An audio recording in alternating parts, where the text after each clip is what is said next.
What are you looking for? Looking for my vision.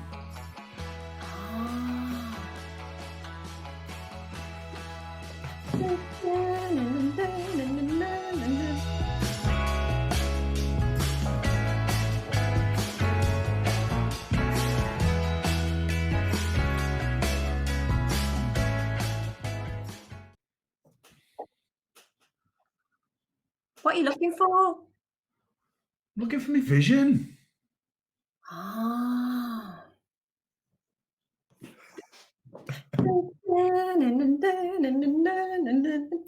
Don't put that in.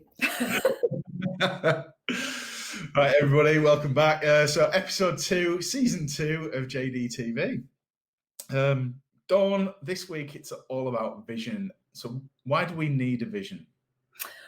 Well, I'm going to use the example of the new president in the good old US of A. So he was inaugurated yesterday, and straight away he's doing things. You know, he's got a list that he wants to get done.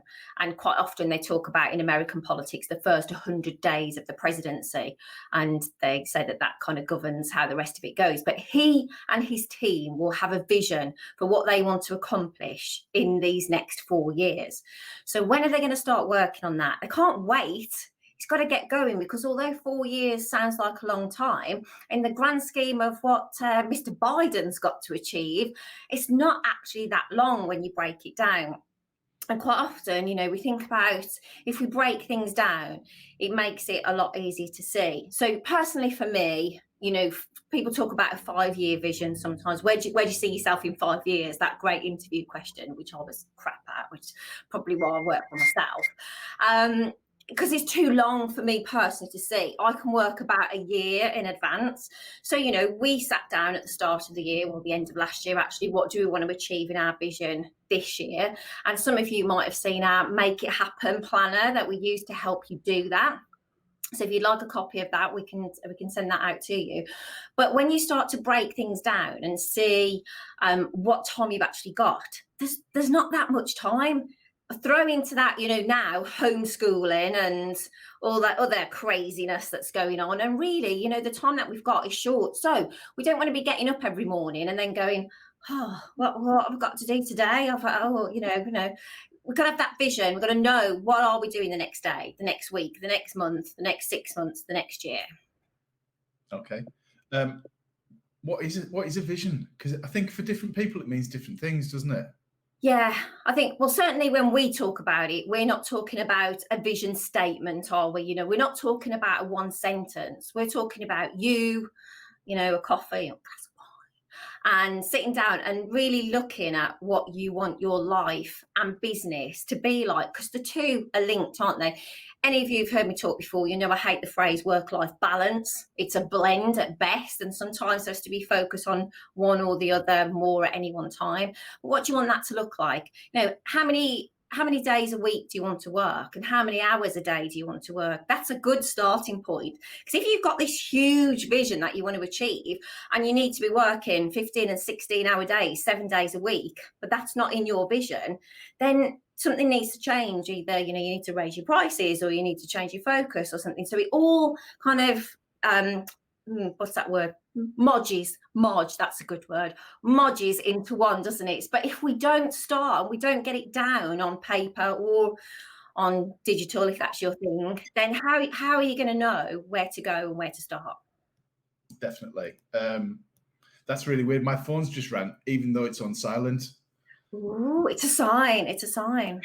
So then, okay, so thinking about vision, what kind of things might people include in it? Is it always that great big goal at the end of it? No, and I know some people might say that, but you know, for me, it's about really looking and drilling down into what it is that you want. You know, I tell a story about a client that I worked with once, and I asked her to write a vision. She came back and she'd got this vision of, and I've got 6 locations on the high street, and I've got this, and I've got that, and I've got the other. And I was like, sounds great. Don't you go away like 2 weekends every month for 3 or 4 days at a time? She's like, yeah. So you're going to stop that, are you? Oh, no. So how are you going to have 6 high street locations, you know, in the next 3 years? She went, well, this is what she said. that's not really what I want. But when I'm hearing other people make these big grand visions and grand plans, I felt like, I've got to do the same. Well, you haven't. Guess what? Your vision is for you.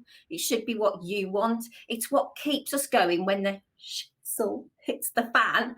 And you can refer back to your vision and go, that's why I'm doing this. It's what keeps me on track. So, I've seen some great visions written last year by our clients. I can think of one in particular, down to the colour of the paint on the garage floor, which is going to house his Harley Davidson motorcycles.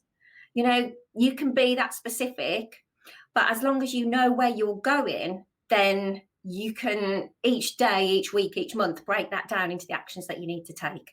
Think of it as a whole thing. Don't just think of it as your business or your family or your fitness goals. With fitness, your vision for what you want to look like. I don't know if you know, but I'm getting married this year. I may have mentioned it a few times. And, one of my visions is what I'm going to look like on the day. But I have to take into account with that everything else in my life. I can't work out, 27 times a week for 3 hours at a time because I've got a business, I've got kids, I've got a dog, a cat, life, Netflix. There's so many other things to do. So you have to take in all areas of life when you're looking at your vision. Okay. For me, I put little things in mine. So when I first did this a couple of years ago, 18 months ago, I put in, I wanted to eat out with friends at least once a week.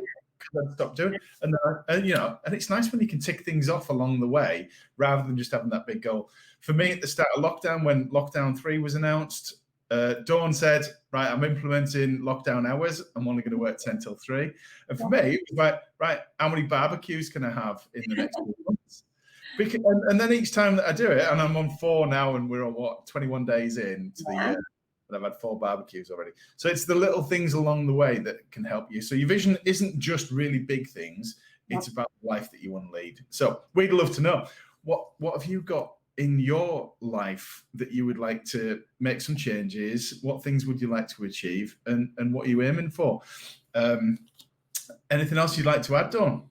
I was just going to say, we can tag some of these people in. Some people that we worked with last year that we know achieved things in their vision. So Sandra Garlick, Sue Davis, first 2 that come to mind, who had things in their vision that they have since achieved. So we'll tag them in, and maybe they can tell you what was on their vision, in their visions, and what they achieved. So please share some elements of your vision with us, or if it's a 20-pager, send it to me, because Jamie is no good at reading 20 pages. Send it to me, because I love reading people's visions and getting excited. And you know what? How much more are people excited when they know where you're going? So much easier to take them on that journey with you. This isn't my phrase. I've heard someone say this before, but Martin Luther King did not say, I have a plan.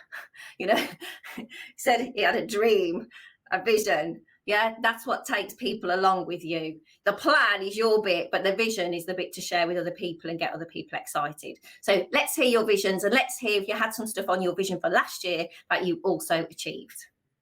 Brilliant. Thanks, everybody. See you next time.